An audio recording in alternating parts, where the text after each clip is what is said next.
Assalamualaikum rakyat Indonesia. Selamat datang di Kopi News, channel yang berani bicara lantang, membuka fakta, dan membongkar kebusukan. Di sini, suara rakyat tidak bisa dibungkam, karena kebenaran harus sampai ke telinga semua orang. Pernahkah kita bertanya, kenapa negeri yang kaya sumber daya ini selalu miskin keadilan? Jawabannya jelas. Karena kekayaan negeri ini bukan dinikmati rakyat, tapi dirampok oleh pejabat-pejabat yang rakus. Kasus terbaru yang menyeret Wakil Menteri Ketenagakerjaan, Immanuel Ebenezer alias Noel, hanyalah satu potongan kecil dari puzzle besar bernama korupsi sistemik. Pejabat yang dulu berteriak lantang hukum mati koruptor, justru ikut menari di meja yang sama. Ditangkap KPK, diduga menerima aliran dana 3 miliar rupiah hanya dalam hitungan bulan setelah dilantik. Pertanyaannya, apakah kekuasaan memang selalu mengubah orang? Atau sejak awal, mental korup itu sudah ada, hanya menunggu kesempatan untuk meledak? Mari kita lihat faktanya. Pada Rabu malam 20 Agustus 2025, KPK melakukan operasi tangkap tangan, OTT, yang mengejutkan publik.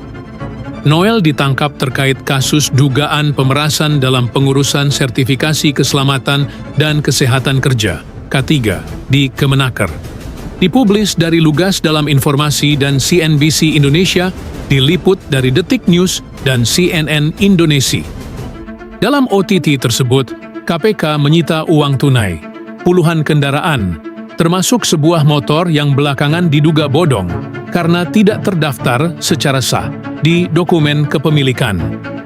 Total aliran dana yang ditengarai mengalir ke Noel mencapai 3 miliar rupiah pada Desember 2024, hanya 2 bulan setelah ia dilantik sebagai Wakil Menteri Kesehatan. Dalam penyelidikan ini, ada 10 orang lainnya yang juga ditetapkan sebagai tersangka, termasuk pejabat Kemenaker dan pihak dari swasta. Modul kasus ini menunjukkan praktik pemerasan sistemik yang telah berjalan lama.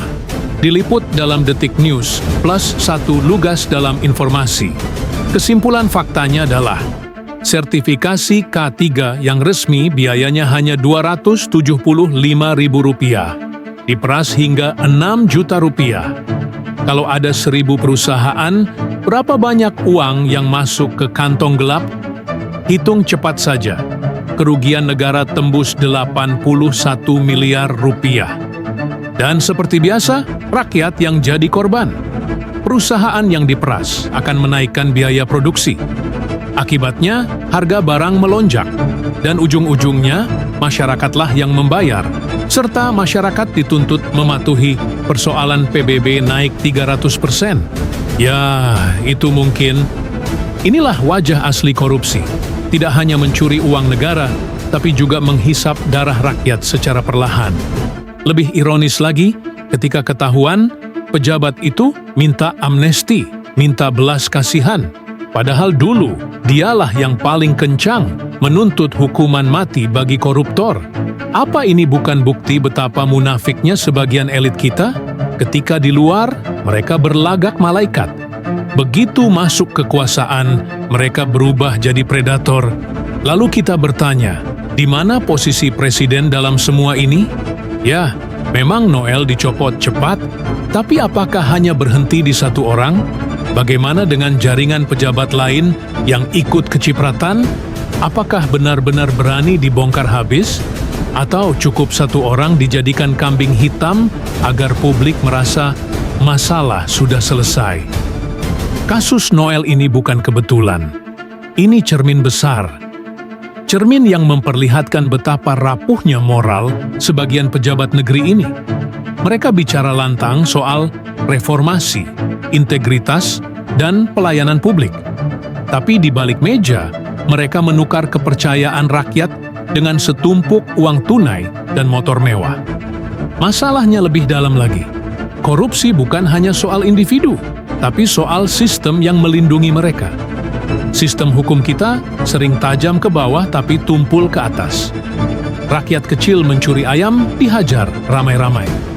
Pejabat besar mencuri miliaran, masih bisa tersenyum di kamera, bahkan minta belas kasihan. Dan kita, rakyat biasa, mau sampai kapan diam? Mau sampai kapan menonton drama yang sama diputer berulang kali? Korupsi bukan sekadar kejahatan ekonomi. Korupsi adalah pengkhianatan. Korupsi adalah perampasan masa depan anak-anak kita. Uang miliaran yang dicuri seharusnya bisa jadi sekolah, rumah sakit, lapangan kerja, atau harga BBM yang lebih murah. Tapi kenyataannya, masuk ke kantong segelintir orang yang sudah kenyang. Ironis sekali, Indonesia selalu bangga menyebut diri sebagai negara demokrasi terbesar. Tapi, apa artinya demokrasi kalau yang terpilih justru sibuk memperkaya diri? Apa artinya pembangunan kalau hasilnya hanya jadi lahan bancakan? Pertanyaannya tinggal satu. Apakah pemerintah sungguh-sungguh berani melawan korupsi? Atau mereka hanya sedang menyiapkan panggung baru untuk aktor lain bermain di episode berikutnya? Ingatlah, selama korupsi masih dianggap hal biasa di lingkaran kekuasaan, maka rakyatlah yang akan terus jadi korban, dan keadilan hanya akan jadi mimpi yang tidak pernah terwujud. Ingat, suara rakyat adalah perlawanan diam, adalah kekalahan. Assalamualaikum.